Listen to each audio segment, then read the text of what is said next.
Всем привет, дорогие подписчики. Вчера купили селедку малосольную, но она что-то совсем сильно малосольная. Сегодня вот сделал, чуть-чуть подсолил, лучка. Что там я еще добавил? Соль, чесночка, чесночок там внутри и уксуса. Сейчас это прессом задавлю и все, и будет вкусняшка. Картошечкой. Объединение. Вот это у меня же жена сделала из кабачков компот. Вообще шедевр. Шедевр, ребята, получается. Вкусный. Он похож чем-то на ананас, получается. Здесь вот кабачок,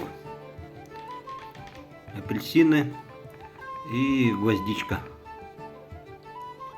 Ну и сахар, соответственно. Вообще вкусняшка получается. Вот они, две вкусняшки. Будем пробовать. К вечерку уже селедочка готова будет. В описании я там скину видео, давно делал. Вот обзор про селедочку, как я ее делаю. Посмотрите.